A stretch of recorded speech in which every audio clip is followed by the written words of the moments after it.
that we've been educated enough that we can now recognize our oneness and actually move towards recognizing that we're one family inhabiting a very small planet, in fact. Hi, everybody. I'm Ralph Benmergui. Welcome to Not That Kind of Rabbi on the Canadian Jewish News CJN podcast.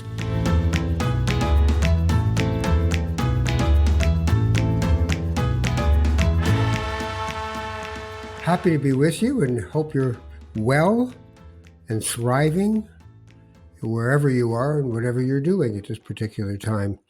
Thank you, by the way, for your patronage, for those of you who listen to this podcast regularly. I truly appreciate it. And if you want to get in touch with me personally, you can go to ralphbenmergui.ca. Send me a note. If you have suggestions for a show, please let me know. Please let Michael, my producer, know, and we'll get it all done for you. I wanted to talk to somebody from another religious faith. That's what I wanted to do. I'm hearing a lot from Jewish people. I'm hearing everything from all the way to one side of the spectrum to all the way to the other side of the spectrum.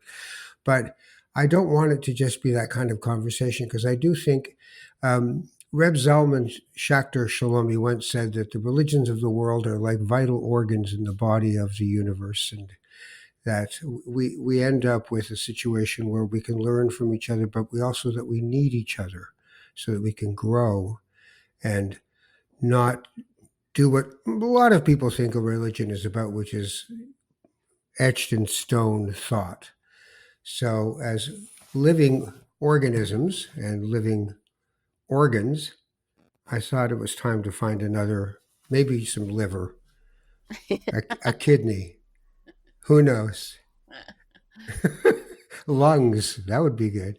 So to do that, my friend and someone I work with, we do television programming together every once in a while.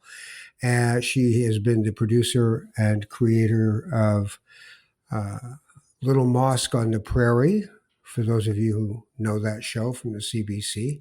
She's done all kinds of filmmaking. She's going to be doing a new feature film in Greece in the next little while, shooting that.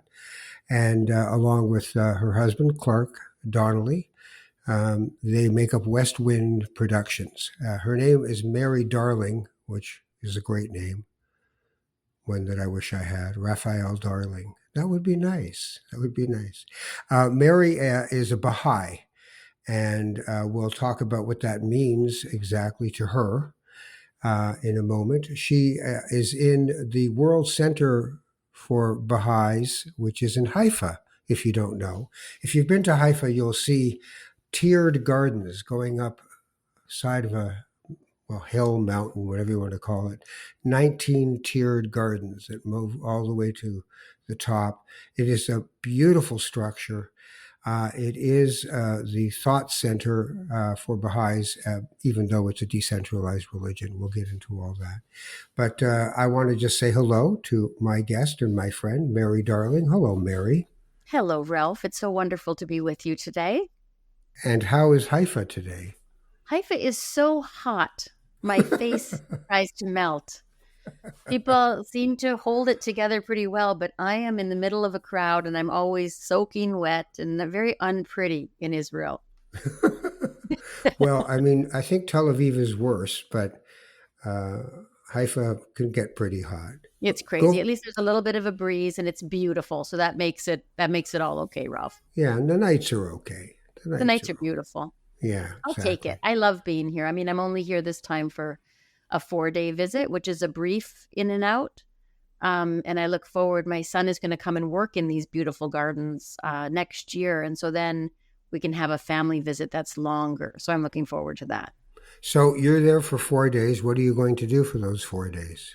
I'm just actually leaving today. So the last few days I've spent a fair amount of time in a couple of shrines that are here. So there's the prophet founder of the Baha'i faith, Baha'u'llah, is laid to rest in a place called Akka or Akko, which I'm sure that the Jewish community is well familiar with. And on the side of Mount Carmel, that is where the remains of the Bab lay. And so that beautiful shrine that you see on the 9th terrace of the 19 that you mentioned is where the remains of the Bab are laid to rest. And also Baha'u'llah's son Abdul Baha for now is also entombed there.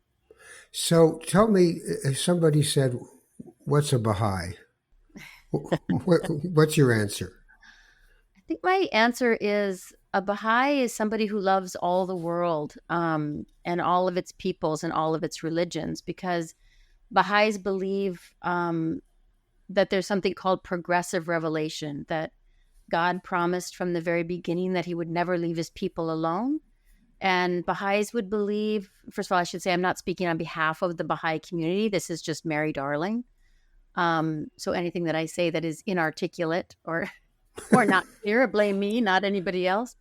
But Baha'is believe that there's a thing called progressive revelation, that God sends messengers throughout time in specific places to advance one common faith, and that these religions are all related to each other in that it's sort of like an Olympic runner passing a light, passing the torch from one to another. That light is universal and the messenger carrying it is different. So Moses, Jesus, Muhammad, the Baha'u'llah, Zoroaster, Buddha, Zoroaster, that these Buddha, messages Krishna. come exactly. Yeah. So this was birthed in Persia, in Iran, and it is not well received by the Shia community in that country, to say the least. People have been tortured, killed, hunted. Mm-hmm. Um, but I would say in many other parts of the world, that has not been the experience of being a Baha'i. I would That's assume right. you'd agree with that. Yeah, absolutely. I mean, Baha'u'llah manifested. He came out of Islam and was given this new revelation. And because he was a nobleman, for many in Islam, there's this belief that Muhammad is that Yes. the final prophecy. And Baha'is would say that's true. He is the final prophet in that prophetic cycle, and that now we're at the beginning of a new prophetic cycle. And this prophetic cycle is meant finally that we've been educated enough that we can now recognize our oneness and actually move towards recognizing that we're one family inhabiting a very small planet, in fact. So And so, yeah. yeah, let's talk about unity. The Mhm. idea that one world, even one governing structure. Um, these are very big thoughts, and we live in a situation where we're, I think, constantly struggling between the particular, the tribal. I belong to this team. I belong to Right. that. I don't belong to any team that would have me. All the way through. Um, and then there's the cosmological, the universal that some people say best not to try to live in just one of those two. You have to kind of move between them.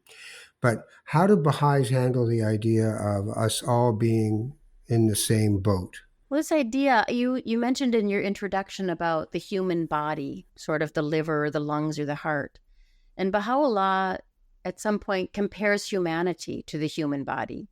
That, when your heart and your liver and your eyes and your ears and everything's working together, it's great. But when there's an injury, say your finger is cut, all of your attention goes to that cut finger until it's healed again. And that's how we should be with each other. This idea that if there's an injury to one, it's injury to all. If there's something beneficial for one, then there should be something beneficial for all. So this idea of humanity being a single race, in a sense, um, that that that diversity of races and cultures should be celebrated, and that it's really that idea of oneness or seeing ourselves in each other is really fundamental to resolving conflicts, the kind of conflicts that we're experiencing now, and building a lasting peace. So you're in Haifa right now. Israel is involved in, don't know what to call it. I guess we'll call it a war Sure. in Gaza. Thousands of people are dying. Um, there's enormous amounts of insecurity and fear and hatred and some people are trying to reconcile to each other, but right now is a very difficult time for that. What's the Baha'i positioning when it comes to this particular situation, and how can a Baha'i approach help in this situation?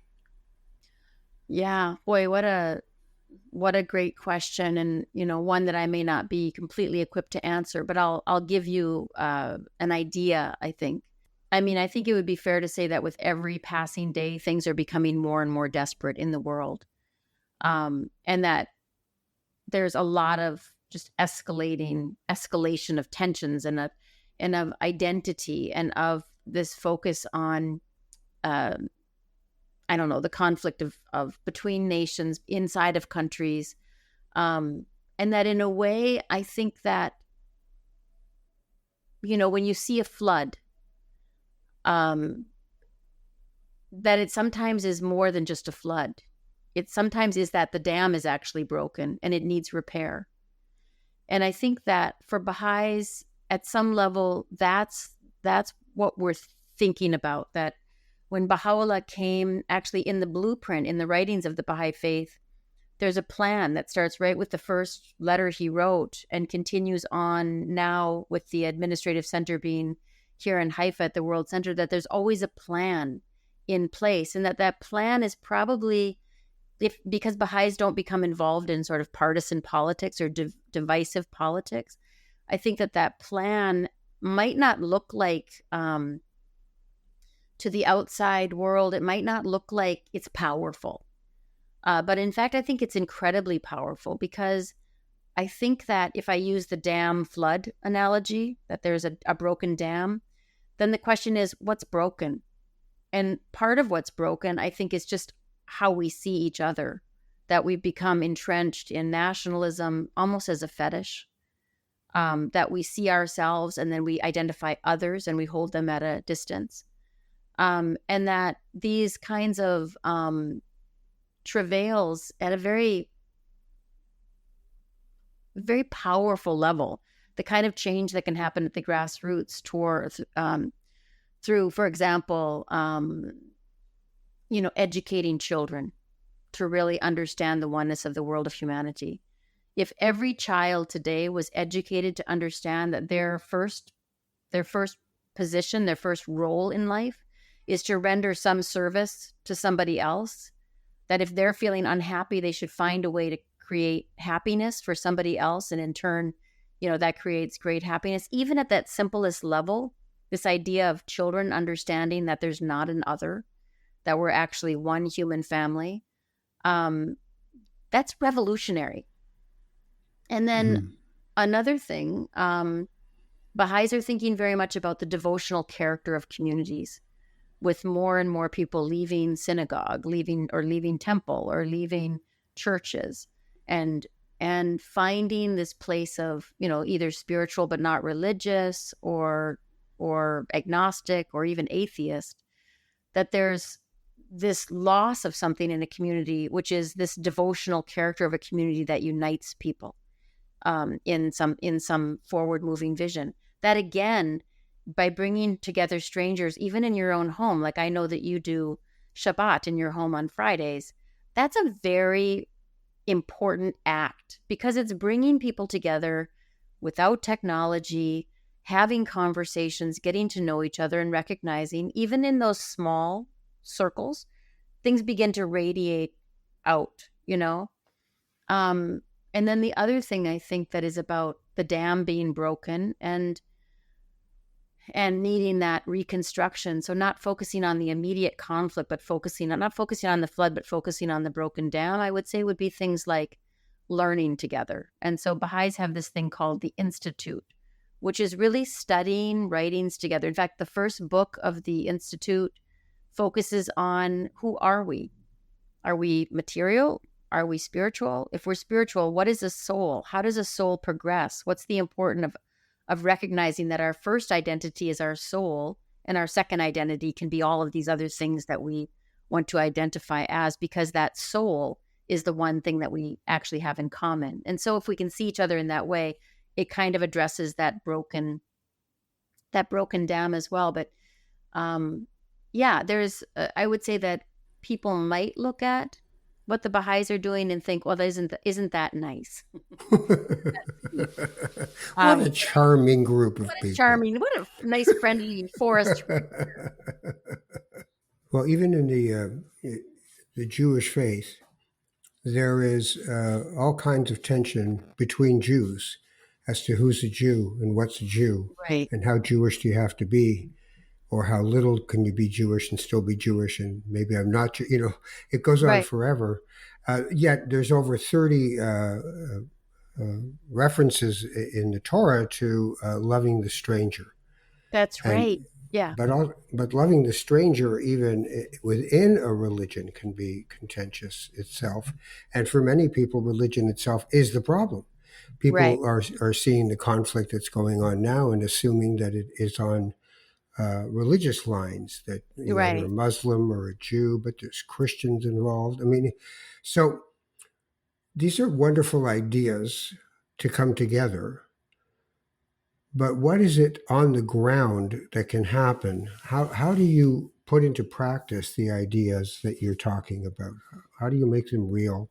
And how Well, can we make them real in yeah, conflict? it's wonderful because Baha'is don't sort of create activities or processes for Baha'is. Baha'is are interested in sort of discovering together a unifying vision and then going after transformation. So this idea that Baha'u'llah really brought, and I think it's now being expressed through the Universal Laws of Justice and messages from the Universal Laws of Justice, including these sort of materials that I was talking about before with the Institute.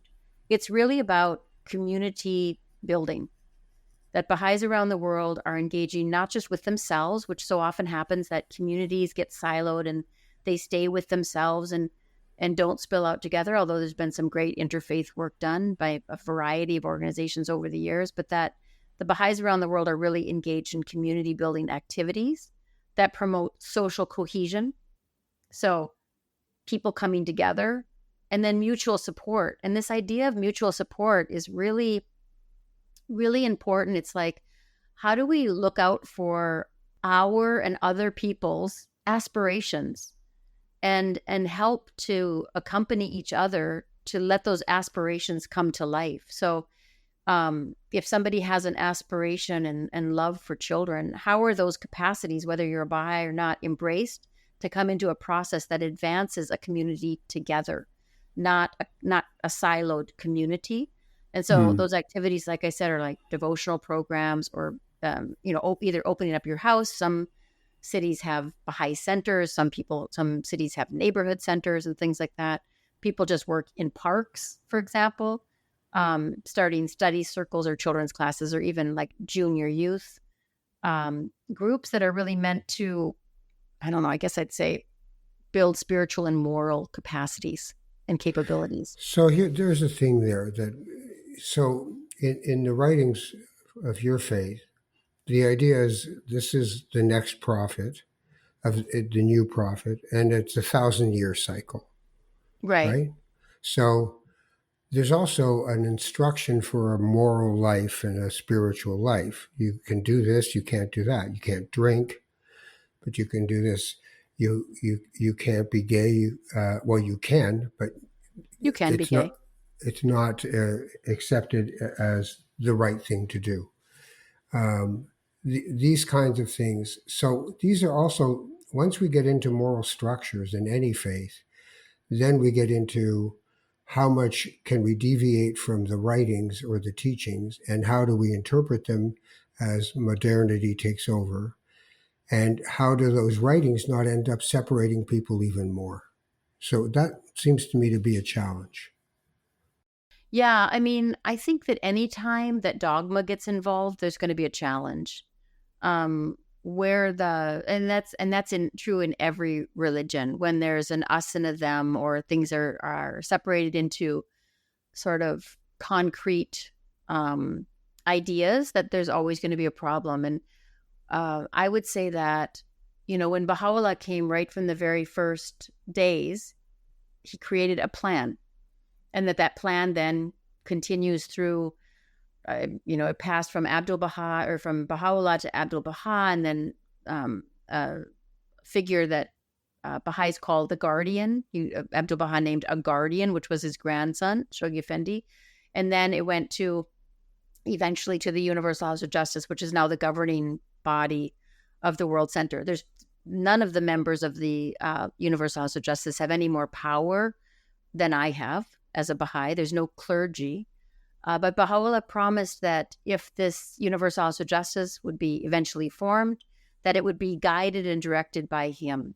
So the writings that came through Baha'u'llah and were expounded upon by this figure named Abdul Baha, which simply means servant of Baha or servant of light, servant of his father's teachings, that those would continue to be expounded upon or explained by the Universal House of Justice. So there's a in Haifa here where I am right now, there is on the side of the mountain, a building which houses these individuals as they consult and send messages out sometimes to the Baha'i community and sometimes to the peoples of the world.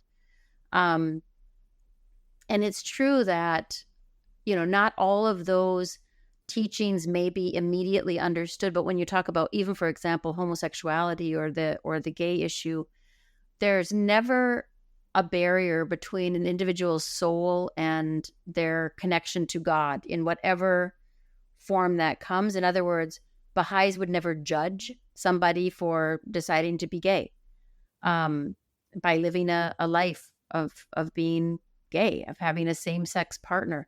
That's not for Baha'is to judge or for any individual to judge. It's that same-sex marriages are not recognized, or not recognized, but not condoned, I guess, inside of the Baha'i teachings. But I do know many gay Baha'is. I do know many individuals who are gay. So, and that is something that, of course, the House of Justice will continue to elucidate. But yeah, you can see how with anything, once you start to decide that there's a certain moral code, Mosaic Law, Ten Mm-hmm. Commandments, the teachings of Jesus, of Buddha, that if you're right, it might mean the other person's wrong. I don't think so. I mean, it's true that, again, if you go towards dogma, that's absolutely true, that religion has been very divisive in that way, where,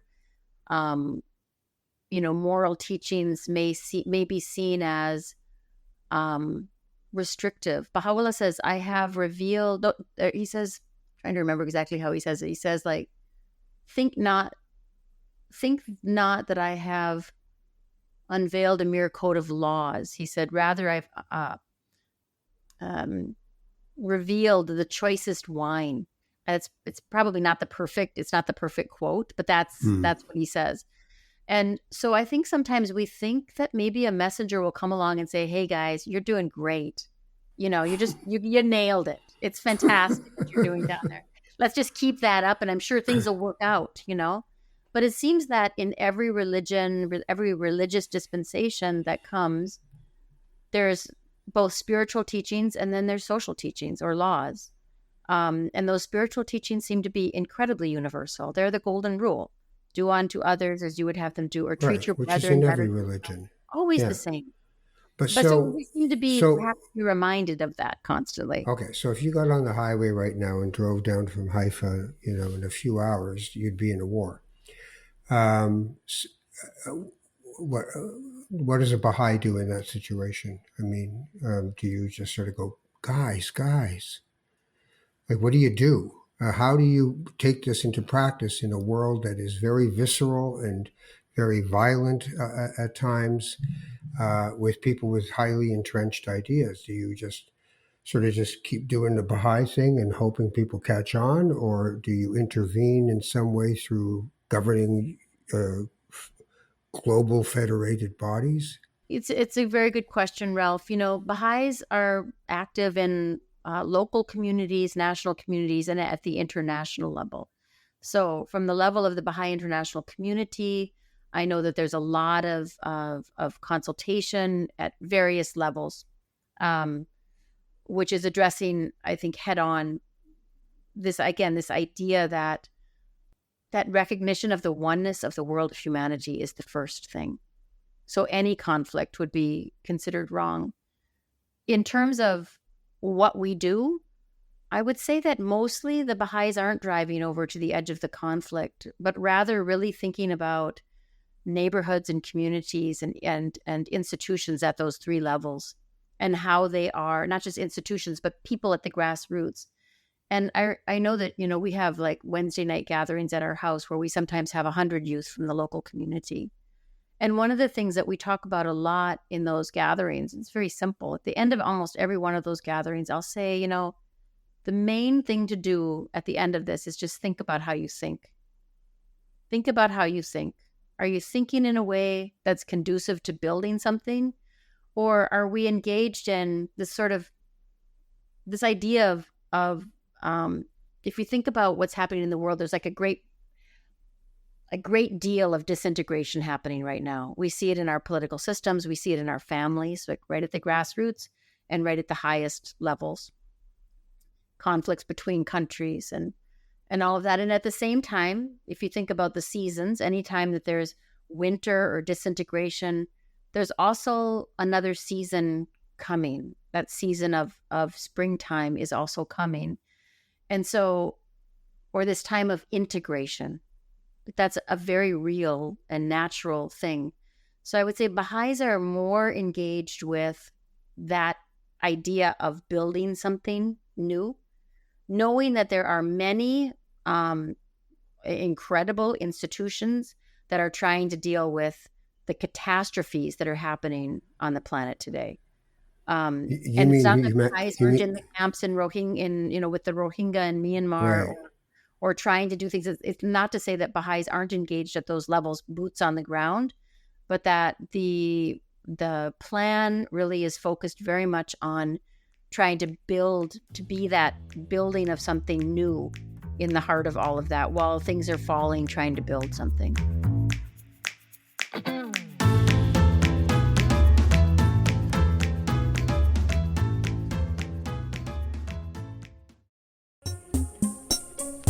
Is life really miserable for the Jews, or are we just glued to a 24-hour news cycle? Should we be worried that so many young rabbis are coming out of seminary as anti-Zionists? And what does Judaism say about polyamory? If you want answers to these questions, well, we don't have any. But we do love asking them. Each week, tune into Bonjour Chai to hear debates and hot takes by me, Avi Feingold, and me, Phoebe Maltz-Bovey, as we sit down with pundits, rabbis, and scholars to talk about the most pressing issues facing Jews in Canada and around the world. Listen and subscribe to Bonjour Chai at thecjn.ca/bonjour or wherever you get your podcasts. So you talked at one point just now about nationalism at the beginning of our conversation. By the way, folks, I'm speaking with Mary Darling. She is a Bahai, film director, TV producer, bon vivant, and occasionally my boss. Not really. So you try. No, I do try. It's important to try. That's the way I see I'll it. keep trying, Ralph. So, okay. So you talked about this fetish of nationalism. Talk to me more about that and what the Baha'i answer to that is.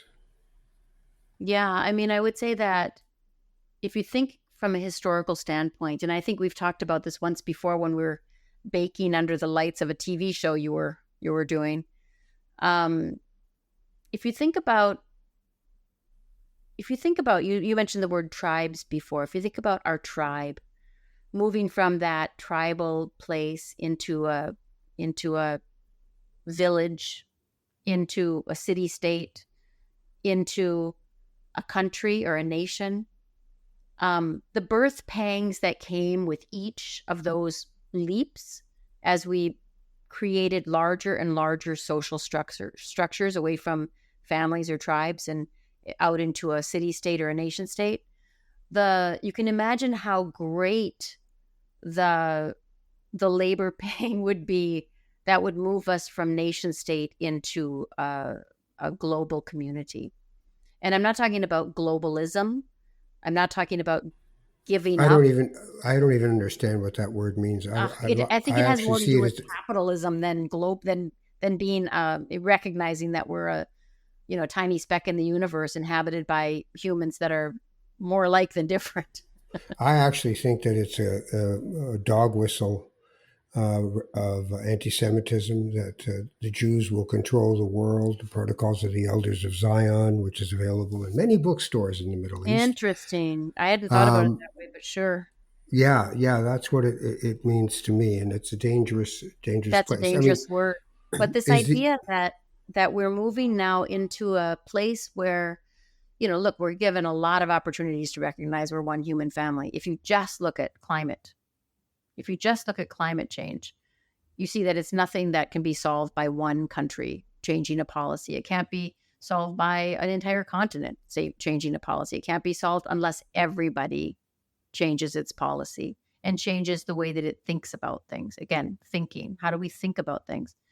And this moving from nationhood, of course, is very threatening to think about. How do we move from nationhood, where right now we're very stuck sort of in nationhood as fetish. We're fetish. We're engaged with identity. We're Canadian. We're not American. We're Israeli. We're not Palestinian. We're this. We're not that. And it's a very dangerous place to be in. So this idea of moving from that is kind of like when a couple of decent models, Europe, the European Union, or even before that, the 13 original colonies uniting, that was a big step. It was a very difficult step because you have to surrender something to get something more. And so I feel right now the biggest barrier as we move towards this idea of a global community is that in order to reap the benefits of what that might look like, we have to all surrender a little bit of sovereignty to let that happen, and then rediscover and create together something that looks like a structure of governance that's on a global basis, so that you have a global institution addressing global challenges that we're facing today. No one country alone can do that. so. How do you personally console yourself to that universal idea when you also feel that, if I can speak for you for a moment, that you're an American, that you're a Canadian, that you're from Minnesota, that you're Right. a Bahai, that all these things are still very much part of the way you see yourself. Do we have to go through some sort of spiritual exercise, and do the Baha'is have that spiritual exercise to get us to stop wanting, I used to work with a co-host whose joke to any guest showing up at the show was, "This is Ralph. He's about to tell you he's a Spanish Moroccan Jew." Right? And then I go, all right, okay. But for some reason, it's important to me that they know I'm not, even sometimes that they know I'm not them. Right. That we're not all, that don't assume if I live Well, in a 87% Christian country that I'm Christian, or right. that I even see myself as white. So what do I, like right now, identity politics is at a It's zenith. at its height. I Yeah, just had a conversation with a lovely Jewish man here at Fatouche Restaurant on Ben Gurion Avenue here in Haifa. That was incredible. And we were talking about just that, like how some of these identity politics are actually polarizing people. It's sure. actually further siloing people. It's not bringing people together. So I would say that, when I think about, I'm a woman, a girl from Minnesota, with a Jewish grandmother, with a, raised Christian. I found the Baha'i faith then, but I'm living in Canada, so I'm also Canadian. There's all of that. It kind of goes back to what I was talking about before with this idea of the institute, that the Baha'is are really thinking it could make a great contribution to this. And that is in that very first exploration in that institute, the first thing that's covered is this idea of our own identity. And if we are spiritually inclined at all to be thinking about what's the greatest identity we have. The only eternal identity that we have is our soul. Everything else, falls by the wayside. But that one thing that we actually do share in common that we can unite with, if you have at least a spiritual inclination or this idea that we must have come from somewhere, is this idea that we are first a soul, whatever that is, um, sacred entity that sort of accompanies our material being through life and then continues on after. And in that recognition of, bringing things down to something that is actually incredibly unifying, it begins to matter less kind of the wrapping that we carry around in this world. Whether or not my grandfather was a blacksmith and my mom was a farmer and it doesn't matter so much. It's important in this world though. And this idea, I love what you just said about being a Moroccan Jew, because I think that diversity in this world, this idea of not losing that diversity in this world, is also really, really important. So when I talk about moving from, like nationhood into a global entity of some sort, it doesn't mean that we get rid of our languages and our art and our expressions and the basics of culture, that diverse culture, but rather we recognize in each other the beauty and the diversity, as opposed to being threatened by it. Yeah. And also sharing. And sharing. I like that. Yeah. Right. The idea is to not keep it to yourself, or this is us and we're this, and I'm an Edmonton Oilers fan, and no, I'm a Leaf fan. Like, Yeah. we Yeah. can't. Yeah. There's Things a part that, of us that we can't help it for some reason. We just need to yeah. do that. Is the United Nations the answer, or is it not evolved? Has Well, it it's evolved interesting into because a competition? sorry, Ralph, I didn't mean to interrupt No, you. that's okay. Go ahead. I think that the United Nations could be part of the answer. I mean, I think that it's as close as we've gotten so far. If you think about the League of Nations coming out of the First World War, where people just were like, in disbelief that could even happen. Then having the Second World War, and you saw then all the countries come together and say, we've got to stop this. And put together the United Nations, which, granted, the charter, actually, if you ever have a chance to read the full charter, is a very robust document. There's so much in it that has not been enacted because the built-in flaw of the Security Council, which was supposed to go away, I think after 5 or 10 years or something, that conference that was supposed to kind of equalize that never happened. But that the Charter of the United Nations is actually incredibly robust. And I think with some real focus and dedication, and I know a number of people who are really working hard on looking at how the United Nations could even potentially become like a legislative body, operating more like a true democracy, but with representatives of the entire planet. That there's something in that, whether it ends up being the United Nations that moves us into a form of governance that works for some of the global policies that we need, or if something else better emerges. I think we shouldn't be fussy when we see it coming. We should bend our will towards trying to address those things quickly, because I think if we don't, we are surely destined for some massive catastrophe, which will bend us down again in the same way the First World War and the Second World War did, to try to wake up to the need of something that's going to help create the unity in the world that it's asking for at this stage of its development. It's interesting to me when I read Baha'i readings.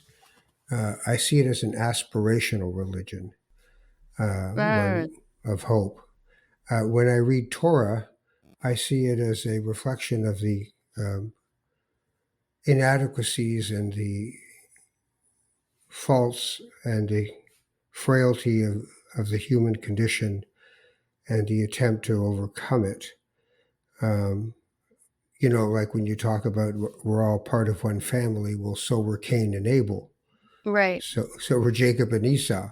So there's even in our own lives, trying to get along with family can be exactly more than tweaking. it's not an airy fairy thing. It's not easy. It's not. I don't But think you it's talked about supposed. a plan. You were talking about a plan. So what would be the, is there the application of that plan, for instance, in the war going on in Israel and Gaza right now? Well, I think Or is it that's personal, that's politics, we don't want to get involved with it? Like, no, I wouldn't voice it that what's the way. contribution? I would say the contribution, especially from the Holy Land here where I am right now, is very much in prayer and consultation. And I don't know at what level the House of Justice is consulting. I can't speak to that. I have no idea. But I do know that when a dam bursts, there's a lot of destruction. And I would say that in many ways, the Bahais are working to rebuild the dam. I don't know how else to say it.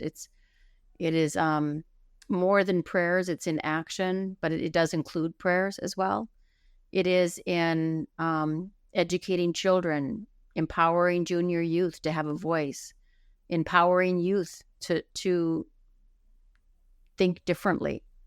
It is in building a devotional character inside of a community. It is in studying holy writings, not just from the Baha'i faith, but from other faiths as well, to really understand what is it? What is it that we're supposed to be? What is this plan? What are we supposed to be doing?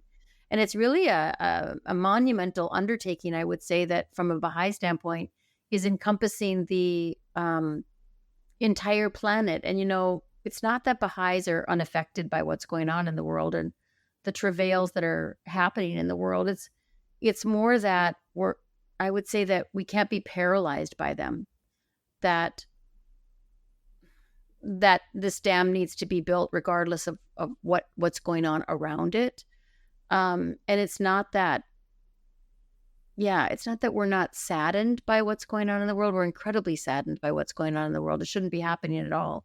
But it doesn't, sort of in place of despair, we're really trying to, I don't know, focus on unity and try to build communities where that won't happen again, because you can see it happens. It never ending cycle.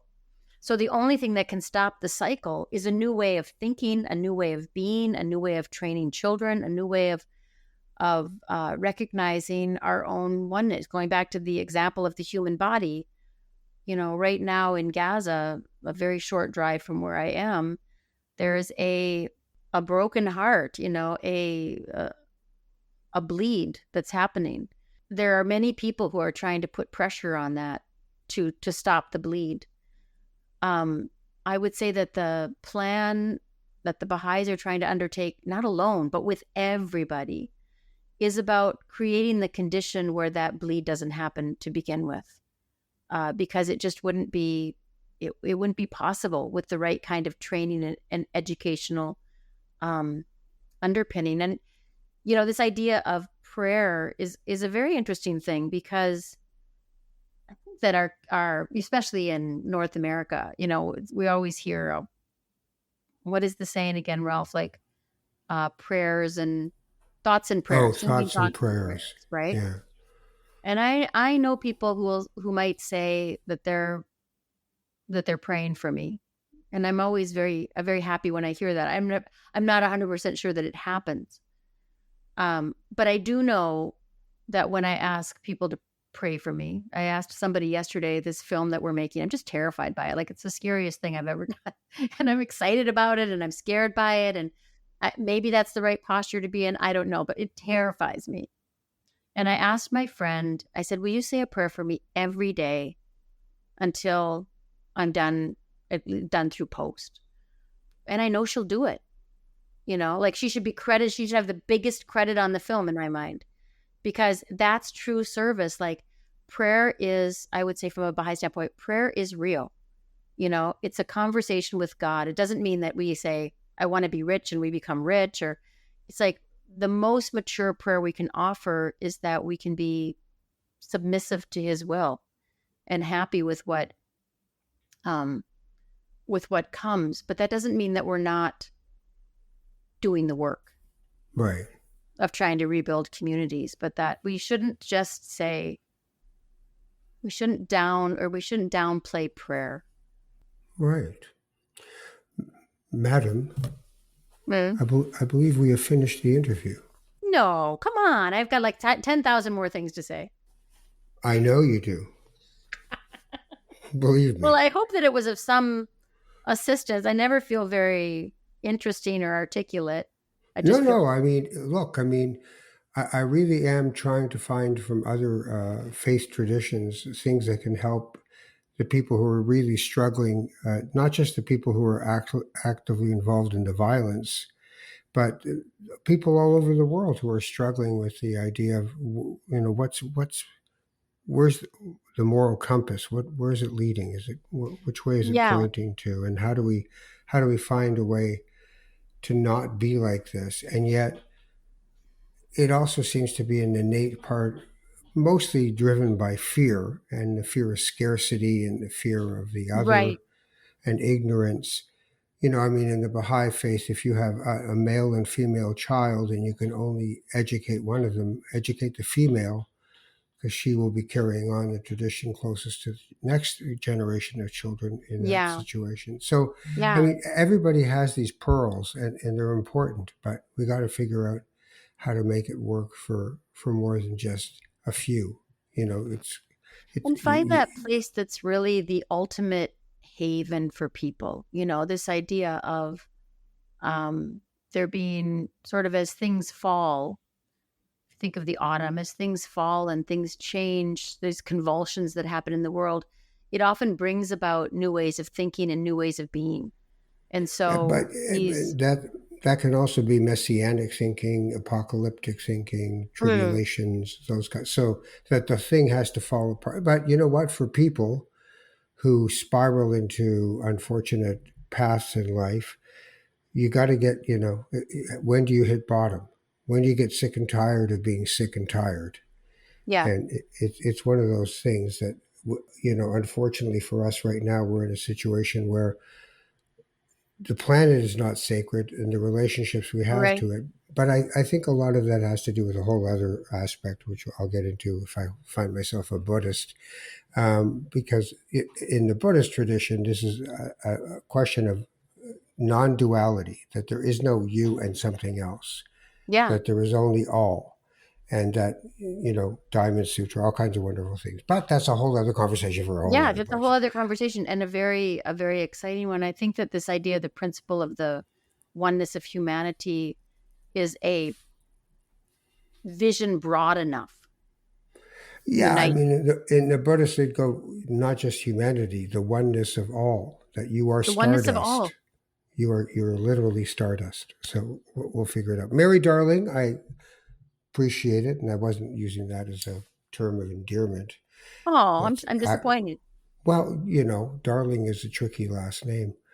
But Mary Darling is a television and film producer and director. She's about to embark on a new feature film, and it's going to be great. And I'm going to call her once every 3 days and go, well, if you screwed it up, that should help. Well, I really think that'll help. Uh, that it's helps. Keeps you humble. it's homeopathic. It's treating like with like. Right? Okay, Find the perfect. fear, make it worse. Yeah. Thank you for doing this, and thank you for helping a lot of people understand the Baha'i faith a little more. And of course, if they want to, they can pursue those. Is there one book you'd suggest, by the way? Sort Mm. of a beginner's guide to Baha'i? I mean, I would actually encourage people to go to the website Bahai.org. So Okay. that's going to give more of the idea of the principles or teachings of the Baha'i faith. And then Right. from there, there's an ocean of wonderful books Okay. Cool. that people can find. And if you want to get in touch with me, my friends, ralphbenmergui.ca. The name of this podcast is Not That Kind of Rabbi. It's available with all of the CJN podcasts at cjn.ca/podcasts, or you can find Not That Kind of Rabbi on any kind of podcast network that you're on. It's everywhere. It's everywhere. I'm going to write to Ralph right now. Don't threaten me, Mary. Take care of each other. Think about some of these things, I hope, and we'll see you again on Not That Kind of Rabbi. Bye.